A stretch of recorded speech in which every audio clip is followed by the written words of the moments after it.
Hi, it's Helen here from WildFig Solutions. I want to talk to you today about a common conversation I have with leaders who I coach, and it's around goals and the role of goals in our lives, because there's a lot of confusion about what they really are and what they're here for, and how we can work with them more effectively than we are right now. So I'm going to share this and use this picture to explain it through, and I'd love to hear from you. Just get in touch with any questions or observations or challenges. I'd love to have a conversation. So here we have you, and this is the goal you want to achieve. And what's going on at the moment is that we're confused about how we achieve goals. What we've been told all our lives is that when you've done this, you'll be okay. So when you've passed your exams at school, then it became when you've got a degree, then it became when you've got that job, then it was, well, when you've got that level in that job and that salary, and the house, and when you've got this much money, then you'll be okay. Or in a business setting, okay, we'll be all right when we've got to 5% growth in sales. Or, well, now we'll be okay when we've got 10%. And now we'll be okay when we've got 3 extra product lines. And we're constantly on a treadmill of seeking the achievement of a goal in the belief that it will somehow fulfill us or satisfy us or have us feel good. And actually what happens is we do feel good in the achievement of a goal. We get that rush, we get that, yay, we've done it. It might also be associated with a little bit of exhaustion if you've worked really hard at it. But fundamentally, there's that nice feeling. It's a good feeling of, we did it. There's pride, there's that sense of success, there's the celebration with others who you've perhaps been on the journey with, and it feels good. Now, the misunderstanding comes in here, because this idea of who we are is the one who keeps getting us in trouble with goals, the one who keeps us from really having lasting satisfaction. Now, lasting satisfaction can be heard as, well, if I'm completely satisfied, then clearly I'm not going to be achieving goals anymore. Clearly, it's my dissatisfaction that has me move towards something different in the future. And so I want to also address that within this conversation. So what's going on at the moment is the energy behind life that lives us and animates us will always live us, no matter what. Well, until we die, of course, and this body disappears. But that energy, while we're here, is going to live us and heal us and, keep us safe, fundamentally. And all that's going on at the moment is there's an idea of who we think we are, who we're going to be referring to as little me. And little me is like the storage place of a whole bunch of rules and regulations that have been gathered over the years by that part of us, the identity, the ego, the conceptual mind. It's gathered up all these rules about how we should live life. So we've been told, you should get a good education, you should get a university qualification, you should get the good job, you should get married and have kids and have a house, and all these things that are supposedly the right way to live life, the way to happiness. So when we've set a goal, this little me gets involved and suddenly attaches a lot of meaning to it and says that, well, brilliant, when you've achieved that goal, that next thing on the tick list, then you'll be okay. Then we'll have made it. And you can enjoy that, bask in it. We'll be all right then. And so that happens. We achieve the goal, we have a nice feeling, and we go, yay, we made it. But the misunderstanding is that the nice feeling comes from the achievement of the goal.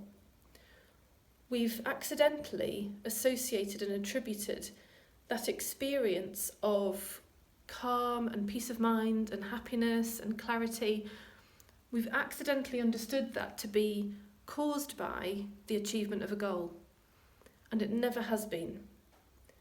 All that's happened is this one, little me, the idea of who we are, has gone quiet in the moment we've achieved the goal.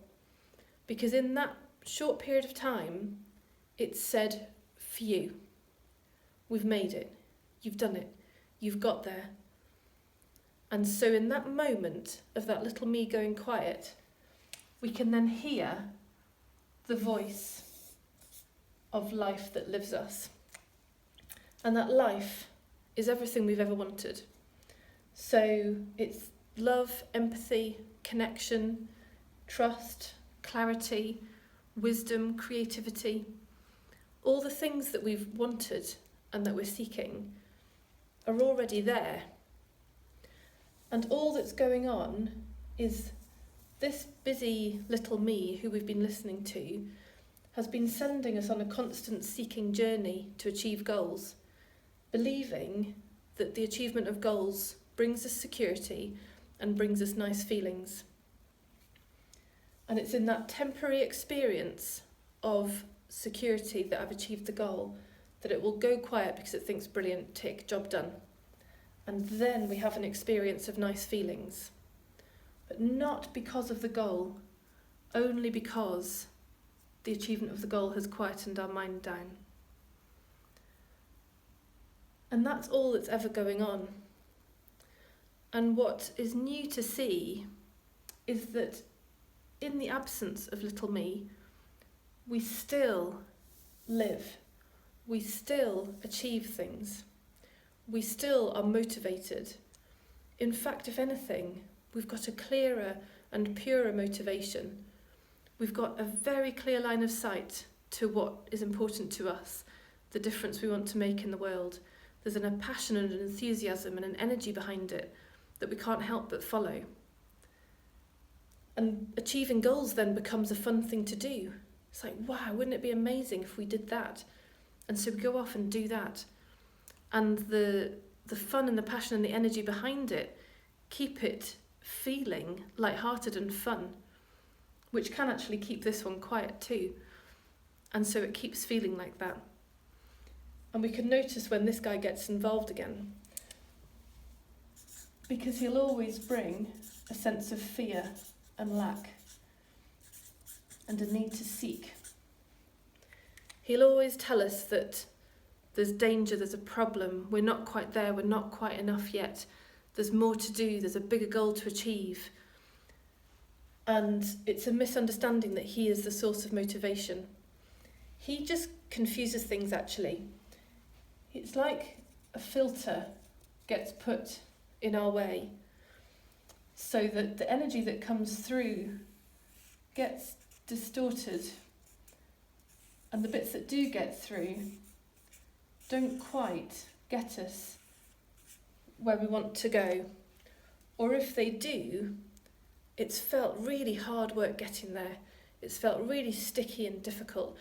And I'm sure you'll have seen this in business. If you've ever tried to lead a team towards a goal and you've come up against resistance, or you've come up against challenges, or you found that people aren't doing what you've asked them to do, it's only because you're seeking something from a place of identity, a place of this little me who is basically distorting your experience. It's making everything a bit wonky and making everything a bit difficult because it's constantly operating from that place of fear. The more we see that's what's going on, the more this thinking of little me just doesn't make sense. And we see that actually our greater power occurs when that voice is not there. And that then we can work in alignment, we can work in clarity, we can work with passion and energy, and we make more progress and easier progress towards goals than we ever have done before. So have a think about that yourself. Think about times in your life when goals have been difficult to achieve and when they've been easy to achieve. Think about which ones had enthusiasm and which ones had that sense of drudgery and effort and must do and should do. And notice the presence or not of that little voice in your mind saying you should do this and you should do that and you should have done it faster and come on, you better get on with it. Notice which one genuinely has you be more effective. And notice how it is actually the absence of this voice which allows this to come through, and therefore it's this which actually has us feel good. So I'll leave it there for today. As I say, I'd love to hear from you if you want to get in touch. You can do that on my website, which I'll put a link in the comments below. Give me a call, drop me an email, whatever works for you. And I look forward to hearing from you. Thank you. Bye.